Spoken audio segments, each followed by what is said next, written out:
సరుకుల ధరలు కానివ్వండి, ఇటు పక్క ఒక పక్క చూసుకున్నట్లయితే కరెంట్ ఛార్జీలు అంటున్నారు మళ్ళీ మరొకసారి, ఎలా అనిపిస్తుంది సార్? ఎలా అనిపించేది ఏంటంటే ఒక దొంగ పోయాడు, ముగ్గురు దొంగలు వచ్చారు. అయ్యో, అంతేనంటారా? అంతే, లేదు. సామాన్యుడి జీవితం సామాన్యులానే ఉంటది.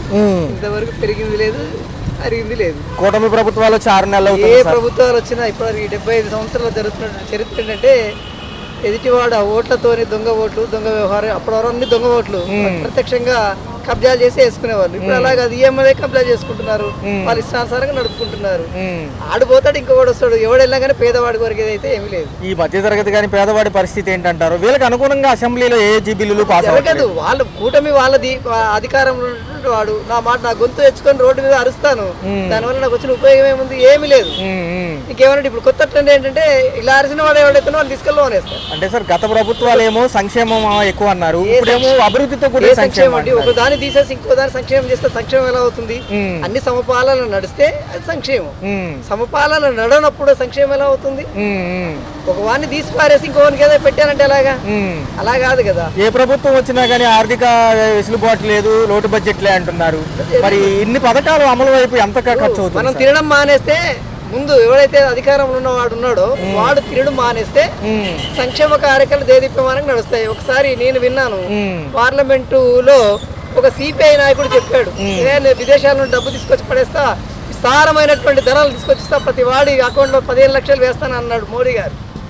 అంటే ఆయన ఒక మాట అన్నాడు, అయ్యా మీరు ఆ పని చేయొద్దు, మీరు ఆ పని చేయొద్దండి, ఇప్పుడున్నటువంటి ఏది ట్యాక్స్ కలెక్షన్ ఏదైతే ఉందో అది నిష్పక్షపాతంగా చేయండి, ప్రతి వాడికి ఇల్లు ఉంటుంది, ప్రతి వాడికి ఉద్యోగం ఉంటుంది అన్నాడు. అది చేయమనండి. ఈయనైనా ఆయన ఇంకొక ఆయన ఏదైతుందో అవి మానమనండి. ఆదాని గానికో అంబానీ గానికో ఇంకోటి దోయడం కాకుండా అది మానమనండి, సరిగా సాగు. సార్ ఉచితాలు ఎంతవరకు ఇవ్వచ్చు అంటారు? అసలు జనం ఉచితాలకు అలవాటు పడడానికి ఎవరు కారణం? ఏం ఉచితాలు దేనికి ఇస్తున్నారు? ఎవరు సొమ్ము తీసుకొచ్చి ఇస్తున్నారండి? ఎవరు సొమ్ము ఇస్తున్నారు? వాడు జేబులు తీసుకొచ్చి ఇస్తున్నాడు అంటే ఉచితాలు ఏమన్నా? పేదవాడు కష్టపడుతున్నాడు, పేదవాళ్ళ దోచుకున్నది కాస్త వీడికి పెడుతున్నాడు, అంతకంటే ఇంకోటే లేదు. సార్ ఎలా ఉంటాయి మరి 6 పథకాలు అమలు వైపు వెళ్తే బడ్జెట్లు? సార్ ఒక నిమిషం, 2.94 లక్షల కోట్లు బడ్జెట్ అంటున్నారు. 7 రోజులు అవుతుంది, నిన్న 7వ రోజు సమావేశం. వాళ్ళపైన వీళ్ళు, వీళ్ళపైన వాళ్ళు, ఎలా అనిపిస్తుంది? అదే జరుగుతుంది, అదే జరిగేది కూడా అదే. వీళ్ళ మీద వాళ్ళు వేస్తారు, వాళ్ళ మీద వీళ్ళది. వాడు వచ్చాడు, కొత్త ట్రెండ్ స్టార్ట్ చేశాడు, కేసులు పెట్టడం ప్రారంభించాడు. మేమేమో తక్కువ తిన్నామా, మేము కూడా కేసులు పెడుతుంటాం. అమరావతి పోలవరం ఎలక్షన్ ప్రచారంలో చేయలేదు అని చూపించుకుని ఓట్లు అడగడానికే తప్ప దానికి పురోగతి ఎలా ఉండబోతుంది? కేంద్రం సపోర్ట్ ఉంది కదా, తీసుకొచ్చేసి సెంట్రల్ గవర్నమెంట్ తీసుకొచ్చిన నిధులు అని పవన్ కళ్యాణ్ గారు అన్నారు, చంద్రబాబు నాయుడు గారు అన్నారు. ఇది మొత్తం నాశనం చేశారు అన్నారు. ₹1 నువ్వు అప్పు తెచ్చుకొని నువ్వు కట్టుకోమంటున్నాడు. ఏడు అప్పు తెచ్చుకొని నువ్వేమని చెప్పావు? ముందు దాన్ని స్టార్ట్ చేసినప్పుడు ఏం చెప్పావు? నేను దానికి నిధులు ఇస్తానన్నావు, దాన్ని మర్చిపోయావు. ఇది ఒకటి కాదు, అన్ని వైఫల్యాలు, ఏది కరెక్ట్ కాదు. రోడ్ల వ్యవస్థ కానివ్వండి, తర్వాత చూసుకున్నట్లయితే ఈ యొక్క గ్రామీణ అభివృద్ధికి సంబంధించి ఆయన మాట్లాడడం జరిగింది. వాళ్ళని పట్టించుకున్నది ఎవరు సార్? అసలు గ్రామంలో అడిగేవాడేవాడు, అసలు వాళ్ళను గ్రామంలో అడిగేవాడేవాడు. రైతులు ఏది ఆ ఢిల్లీలోనే ఎన్ని నెలలు సంవత్సరాల తరబడి అక్కడ ధర్నాలు చేస్తే వాళ్ళకి గతి లేదు. వాళ్ళు ఒప్పుకున్న వీటికే ఈరోజు అమలు పరిచే పరిస్థితి లేదు. కొత్త డ్రాప్ ఛార్జీలని కరెంట్ పెంచేస్తాడు. ఎక్కడికి వెళ్తుంది కరెంట్ పెంచి? ఎవరి మీదకి వెళ్తుంది? ఏది పావులో పెంచితే గగ్గోలు పెట్టి కాల్పుల వరకు వెళ్ళింది. మరి ఈ రోజు ఎంత పెంచాడు? 2.70 పైసలు పెంచాడు ఈ రోజు యూనిట్ కు. మరి ఎవడు అడిగినోడు లేడు. అడిగితే నేను వాడు చేసేలేడు, నువ్వు చేయరా సరిగా? వాడు చేయలేకపోయాడనే కదా నిన్ను తీసుకొచ్చింది.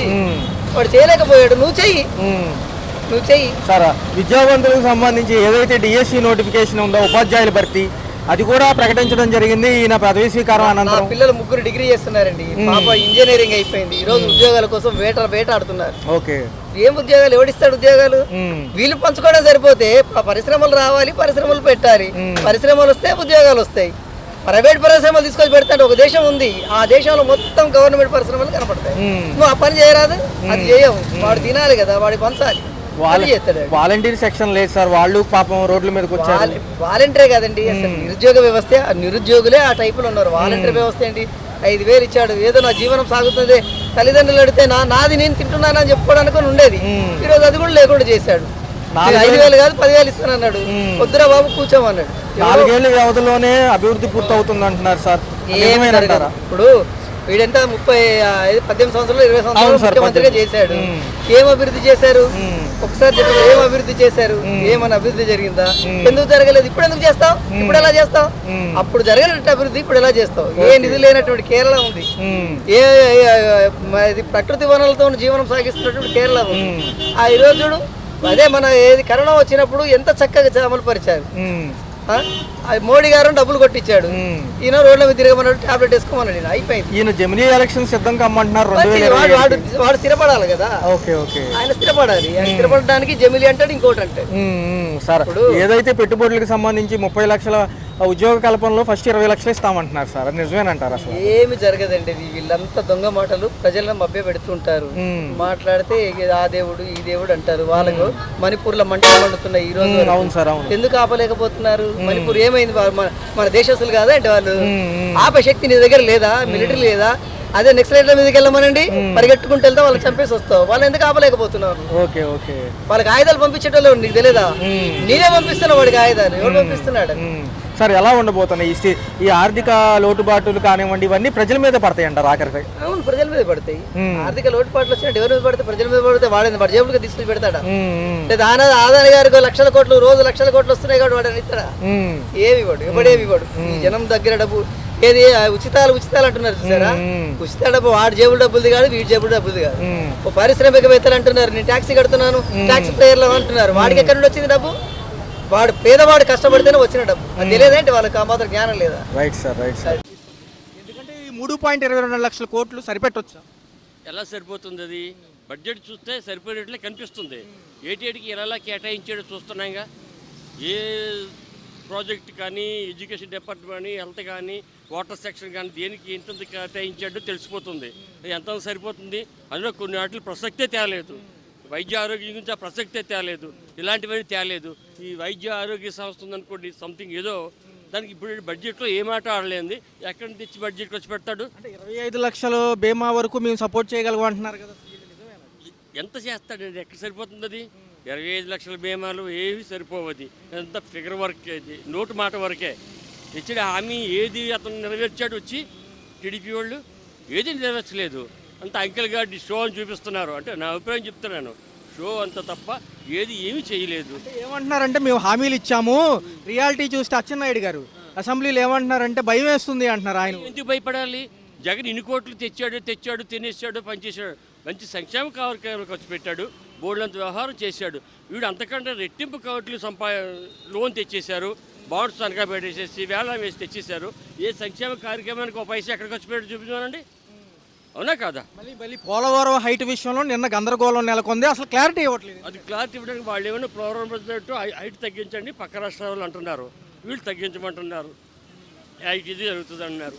కానీ అది క్లమ్జీగా ఉంది, ఏది తేలలే. వాళ్ళు తగ్గించకపోతే మాకు బాగా లాస్ అయిపోతామంటున్నారు తెలంగాణ వాళ్ళు, ఇతర రాష్ట్రాల వాళ్ళు. వీళ్ళు లేదు యాజిటీజ్గానే కడతామంటున్నారు. అది జరిగే పని కాదు. అది సెంట్రల్ మళ్ళీ కలుగు చేసుకొని, వాటర్ వాళ్ళు ఆ కమిటీ వాళ్ళు కలుగు చేసుకొని దాన్ని ఏదో రకమైన కొలికి వాళ్ళు తేవాలి తప్ప 2 రాష్ట్రాలు కొట్టుకుంటే తీరే పని కాదు, తగు కాదు. అటు తిరిగి ఇటు తిరిగి రేషన్ కార్డులకి ఎసరు పెట్టే యోచనలో ఉన్నారు. మార్పులంట, బియ్యం కార్డుకే ఉంచి అర్హత కార్డు కొత్తగా ఇస్తారంట. ఏమిటండి అర్హత? ఎక్కడ ఏ అర్హత చూస్తాడు? ఇన్కమ్ చూస్తాడా? బిలో పవర్టీ చూస్తాడా? ఏ అర్హత చూస్తాడు? ఓల్డేజ్ చూస్తాడా? ఏ అర్హత మీద బియ్యం కార్డు ఇస్తాడు చెప్పండి? ఇప్పుడు ఎల్టీజీగా ఉన్నది బాగానే ఉంది, కానీ 100 ఎకరాల భూమి ఉన్నవాడు కూడా రేషన్ కార్డు ఉంది. అలాంటి అర్హతలు చూడమనండి, అంతేగాని సామాన్యులు పొట్టకొట్టొద్దని చెప్పాలి. విశాఖపట్నానికి సంబంధించి ప్యాలెస్లు నిజంగా ఏదైతే అక్రమంగా కట్టుంటే బిల్లులు ఎందుకు రిలీజ్ చేశారని ఆయన అడుగుతున్నారు బొత్స గారు. రెండోది, ఇది పర్మనెంట్ భవనాలే అని మేము చెప్పాము, తాత్కాలికంగా మళ్ళీ టెండర్లకు పిలుస్తున్నారంట వాళ్ళు. అది తప్పది. వాళ్ళు ఏమంటున్నారంటే పర్యాటక కేంద్రాన్ని కట్టాము, యాజిటేజ్గా రికార్డెడ్గా బిల్స్ ఉన్నాయి చూపిస్తున్నారు, తింటున్నాం అంటున్నారు. వీళ్ళేంటి దాన్ని ఏదో వాడు సొంతానికి వాడుకున్నట్టు వాళ్ళు మ్యానిపులేట్ చేశారు, ఇదంతా ఉట్టిదే అని చెప్పేసి. లేకపోతే పర్యాటక శాఖ రోజే ఎలా ఓపెన్ చేసింది, ఏమని చెప్పింది? అది టూరిస్ట్ ప్లేస్గా పెడతామని ఏంటి. తర్వాత ఏమిటంటారు, అక్కడ సరైనటువంటి ఇతర దేశం వాళ్ళు కానీ ఎవరు వచ్చినా సరైన వసతులు లేవు, దాన్ని కల్పించడానికి అని చెప్పేసి వాళ్ళు చెప్తున్నారు కదా. అది తప్పే ఉంటుంది అందులో. జగన్ గారు అసెంబ్లీకి వచ్చి వెళ్ళిపోయారు కాబట్టి కొత్త పేరు పెడుతున్నామని లోకేష్ గారు వన్డే ఎమ్మెల్యే అంట పేరు కొత్తగా పెట్టారు, ఎంతవరకు సంబంధం? అది రెడ్ బుక్ రాజ్యాంగం అని వాడు ఏదేదో వాగుతుంటాడు. వన్డే ఎమ్మెల్యే వాడు 5 సంవత్సరాలు వీడికంటే బాగానే చేశారు. ఈ 14 సంవత్సరాలు ఉన్నటువంటి చంద్రబాబు నాయుడు చేసిన దానికే వాడు 5 సంవత్సరాలు బాగానే చేశాడు. కానీ కొన్ని చిన్న చిన్న మిస్టేక్స్ ఉన్నాయి. కొన్ని ఎంప్లాయీస్ కానీ ఉపాధ్యాయులు కానీ వీళ్ళందరికీ కూడా ఇచ్చింది ఇవ్వలేదు. వాళ్ళు కొంత హీనంగా చూశాడు. వచ్చిన కొత్తలో ఉపాధ్యాయుల్ని బ్రాందీ గుడిదలు పెట్టాడు. బాబు చూడండి, బ్రాందీ గుడిదలు పెట్టాడు, క్యూలో పెట్టాడు, లేకపోతే లిటరల్ని చూడమన్నాడు, ఫోటోలు తీసి పెట్టమని. ఇలాంటివి అనూహ్యమైన కార్యక్రమాలు, చెత్త కార్యక్రమాలు కొన్ని ఎవరి సలహాల మీద చేశారో తెలియదు, కానీ కొన్ని తప్పు చేశాడు. తదుపరి ఎలా ఉంటుంది? కేంద్రం సపోర్ట్తో ముందుకు వెళ్తామన్న వీళ్ళు మళ్ళీ ఎందుకు వెనకడుగు వేస్తున్నారు? మిగతా పథకాల గురించి అసలు ఊసలేదు ఎందుకని? కేంద్రంలో వీళ్ళకి అనుకోవడమే తప్ప వీడు ఉన్న పేరేంటి? కేంద్రంలో ఇవి చెప్పుకోవడానికే తప్ప ఈ జగన్కి, ఈ కూటమి ప్రభుత్వానికి ఎవరి మీద మంచి అభిప్రాయం లేదు. ఏమండి, ఒక పవన్ కళ్యాణ్ మీద ఉంటే ఉండొచ్చు, వాడినే దువ్వుతున్నాడు. అదే తప్ప మంచి అభిప్రాయం చంద్రబాబు నాయుడు మీద మోడీకి లేదు. నిన్న పట్టభద్రుల ఎమ్మెల్సీ ఎన్నికల్లో మేమే విజయం సాధించామంటున్నారుగా, మరి విజయం సాధించామంటే అది తెలిసిపోతుంది కదండి. ఎక్కడ ఉత్తరాంధ్రలో ఏమైంది? టీచర్స్ ఎమ్మెల్సీ ఘనంగా వచ్చేసాడు. ఇక్కడ ఈ రెండు వచ్చాయంటే, కృష్ణా గుంటూరు ఒకటేనో ఈస్ట్ వెస్ట్ ఒకటి వచ్చాయంటే వాళ్ళ ప్రభావం ఉంది. వాళ్ళు మ్యానిపులేట్ చేశారు. అది వాళ్ళు రాశాడు కదా నిన్న మొన్న. వాళ్ళు ఒక్కో ఓటుకి ఎంత ఖర్చు పెట్టారో, ఏం చేస్తారో అనేది క్లియర్గా తెలిసిపోతుంది. అక్కడ ఎంత ఖర్చు పెట్టినా, ఎన్ని చేసినా ఖచ్చితంగా స్టాండర్డ్గా ఉన్నారు, స్టెబిలిటీగా ఉన్నారు. ఉత్తరాంధ్ర ఉద్యోగులంతా కాదు, ఓన్లీ టీచర్స్ కదా బాగా సఫర్ అయ్యేది. వాళ్ళంతా కూడా దెబ్బ కొట్టారు. గతంలో సుగాలి ప్రీతి కేసు మాట్లాడారు, మళ్ళీ రాలేదు. ఎలక్షన్స్ ఉంటేనే వచ్చిద్దా టాపిక్ అంటున్నారు. 7 ఏళ్ళు గడిచిపోతుంది.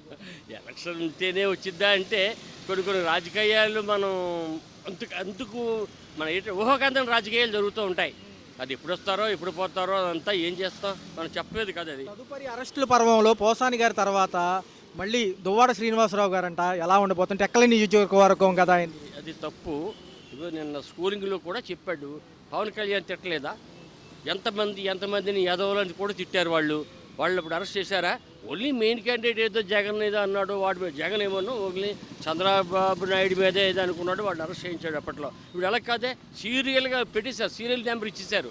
ఇప్పుడు చూసుకుంటే నాగబాబు గారు ఏదో పదవి అంటున్నారు, కాసేపు కార్పొరేషన్ అంటున్నారు, కాసేపు మామూలు మంత్రివర్గంలో చూడంటున్నారు. ఇది ఎమ్మెల్సీగా ముందు ఎక్కడో వాడు పెట్టి ఆ తర్వాత వాడు మినిస్టర్ ఇవ్వాలని చూస్తున్నారు. వాడి కోరిక పవన్ కళ్యాణ్ ఏంటంటే అన్నను మినిస్టర్ చేయాలి, ఏదో మినిస్టరు. ముందు ఏంటంటే ఎమ్మెల్సీగా ఎక్కడో కాడికి గెలవాలి, అప్పుడు చేస్తాడు. మాట ఇచ్చాడు చంద్రబాబు నాయుడు చేస్తానని, చేస్తాడు. వాళ్ళు చేసుకుంటారు. అదండి. ఆవిర్భావ సభ దినోత్సవం జరుపుకుంటున్నారు ఓ పక్క, కరెక్టే. నిన్న చూసుకుంటే మంగళగిరికి ఎంత దూరం ఉంది? గన్నవరం 34 కిలోమీటర్లు. ఈ హెలికాప్టర్కి గతంలో జగన్ ఎక్కడున్న హెలికాప్టర్ వాడేస్తున్నారు, తిరగలేరా అన్నట్టుగా మాట్లాడారు కాన్వాయ్తో. మరి ఇప్పుడు ఈ 34 కిలోమీటర్ల హెలికాప్టర్ అవసరం? ఖజానా లోటు బడ్జెట్లో ఉంది కదా. హెలికాప్టర్ వాడారు 34 కిలోమీటర్ల కంటే. ఇప్పుడు వాళ్ళు అధికారంలో ఉన్నారు. ఏదో అంటారు చూడు, లేనమ్మంట ప్రేమించినా కానీ అమ్మ అది రంకుది అంటారు. ఉన్నమ్మ అది రంకుతనం చేసినా కానీ అది అమ్మ నేను ఎంతగానో ప్రేమించానమ్మ అంత మంచిది లేదంటారు. ఆ విధంగానే ఇప్పుడు ఒకప్పుడు చంద్రబాబు నాయుడు గారు కానీ పవన్ కళ్యాణ్ కానీ జగన్మోహన్ రెడ్డిని విమర్శించారు అంటే అది వేరు. ఏంటంటే అధికారంలో ఉన్నారు, మనం ఏదో ఒక రకంగా వాళ్ళపై బురద జల్లాలి. ఆ విధంగా జల్లటమే తప్పనిడిచి ఏమి లేదు. ఇప్పుడు ఆ రోజున ఇక్కడికి ట్రాఫిక్ ఎందుకు, మరి మనకంత దగ్గర ఇది ఉంది కదా అది ఉంది కదా అని చెప్పిన వాళ్ళు మరి ఇవాళ మరి 34 కిలోమీటర్లకు హెలికాప్టర్ వేసుకొని తిరగాలంటే ఆయన నీ సొమ్ము కాదుగా, ప్రజలయే కదా అది. అవి నువ్వు తీసుకుంటావు, ఏదో రకంగా వాడుతూ ఉంటావు. ఏంటంటే నువ్వు చెప్పే మాటలన్నీ కూడా ఎదటి వాళ్ళకి చెప్పేటందుకు నీతులు ఉంటాయి, మనం చేయటానికి నీతులు ఉండవు. ఇప్పుడు సభలు సమావేశాలు జలసాలకు ఎక్కువ ఖర్చు పెడుతున్నారు. అప్పుడు ఏదో డ్రోన్ షో అని పెట్టారు, వీటికి డబ్బులు అయిపోతున్నాయి కదా, దానివల్ల ఉపయోగం. శ్రీశైలం విమానంలో వెళ్ళి ఏం చేస్తాం చెప్పండి. ఇప్పుడు శ్రీశైలం విమానంలో వెళ్ళామంటే మేము మా హోదా ఏంటి, మేము విమానంలో వెళ్ళాం, మనం అంతా చూసుకున్నాం అనే హోదా తప్పనిసి మనం అక్కడ ప్రజల కొరకు బెయిల్ చేద్దాం, మనం ఏదో మంచి చేద్దాం, లేకపోతే ఇంకోటి అసలు ఎంతవరకు డెవలప్ అవుతుందో చూద్దామని కాదు. మనం విమానంలో వెళ్ళాం కదా, జనాభా కనపడ్డావు కదా అని ఆ పార్టీ కార్యకర్తలు ఆ నాయకులకే హోదా తప్పనిసి ప్రజలకు మటుకు ఏ న్యాయం లేదు. అసెంబ్లీ సమావేశాలు ఏంటో వరుస పెట్టి జరుగుతూనే ఉన్నాయి. ఇచ్చిన హామీలు పథకాలు అమలు కాలేదు. ఈ సభలో ఏం చెప్పారని అందరూ ఆశ్చర్యంగా చూస్తారు. అసెంబ్లీ అనేది ఏంటంటే అసలు జరుగుతున్నది ఏంటి, జరగబోయేది ఏంటి అనేది చెప్పాలి. ఇప్పుడు అది కాదు మ్యాటర్. ఏంటంటే జగన్ ఏం చేశాడు, జగన్ వచ్చేసాడు, జగన్ ఇచ్చేసాడు, జగన్ ఆ భజన తప్పనేసి వేరే మాట లేదు. అసెంబ్లీలో పలానా దానికి ఇంత కేటాయించాం, పలానా దానికి ఇంత కేటాయించాం, అసలు రోడ్ల కొరకు ఇంత కేటాయించాం, మరి డెవలప్కి ఇంత కేటాయించాం, మరి బడుగు వర్గాలకి ఎంత కేటాయించాం, ఆ సబ్జెక్ట్ లేదు. ఎంతసేపు జగన్ అక్కడ అన్యాయం చేశాడు, జగన్ ఇక్కడ అప్పులు చేశాడు, జగన్ ఆ కార్యకర్తలు ఆ విధంగా దోచుకు తిన్నారు, వీళ్ళు ఈ విధంగా దోచుకు తిన్నారు తప్పనేసి అక్కడ ఏమీ బడ్జెట్ సమావేశం అనేది జరగట్లా. మరి ఎలా ఉంటుంది సభలో ఏం ప్రసంగించబోతున్నారు? ఇచ్చిన హామీలు ఎలాగో జూన్ జూలై నుంచి అమలు అంటున్నారు కదా. జూన్ జూలై అమలు అంటే అది ఏదో అంటారు చూడు, అరటిపండు వలిసి చేతులు పెడితే ఎంత బాగుంటుంది అనేది, అరిచేతులు తేనె పోసేసి మోచేయిని నాకించినట్లుగా చెబుతున్నారు తప్పనిసి ఇవన్నీ ఇప్పట్లో జరిగే కాదు నాయన. ఒకవేళ ఏదన్నా పైనుంచి నిధులు వచ్చినా ఆ నిధులు మరి ఒకదానికి కేటాయించాలి. అవి వాటి ద్వారా వచ్చిన లాభం బట్టి నేను తర్వాత ప్రజలకి సంక్షేమ పథకాలు చేయగలను అనే మాట తప్పనిసి ఏమీ లేదు. ప్రజలు అడుగుతారంటారు కనీసం సభలో ఏం చేశారు సార్, ఏం మాట్లాడుతున్నారు, ప్రాబ్లం వచ్చినప్పుడు సైలెంట్ అయిపోతున్నారు కదా, మరి మీరు ఎందుకు సభను అడుగుతారేమో రేపు? అడిగితే ఏం చెబుతారు? ఎవరు గట్టిగా మాట్లాడితే వాళ్ళ మీద ఏదో కేసులు, లేదా వాళ్ళ కార్యకర్తలు ఉంటారుగా, అరే పలానోడు ఎలా అన్నారా, వాడు వెళ్ళి కొట్టేరా, వాడిని వెళ్ళి తిట్టేరా, ఇలాంటివి చెబుతున్నారు తప్పనిసి మరి అరే ప్రజలు అంటే ఓటేసినోడు మనవాడే, ఓటు వేయినాడు మనవాడే. అసలు ప్రధానమంత్రిగా తర్వాత డిప్యూటీ సీఎంగా మీరు ప్రమాణ స్వీకారం చేసేది ఏమన్నారు? అసలు తారతమ్యాలు చూడను, వాళ్ళపక్షం చూపించను, దేవుని ఎదుట ప్రమాణం చేసి మొత్తం సమానంగానే నేను పరిపాలిస్తానని చెప్పిన వాళ్ళు ఇవాళ నీవు అవతల వాళ్ళు ఇలా చేశారు, మీరు ఇలా చేయండి, అవతల వాళ్ళు మీరు కొట్టుకోండి, మేము ఇక్కడ హాయిగా ఉండి చూస్తాము అనే ఆ భావం తప్పనిసి ఏరే ఏమీ లేదు.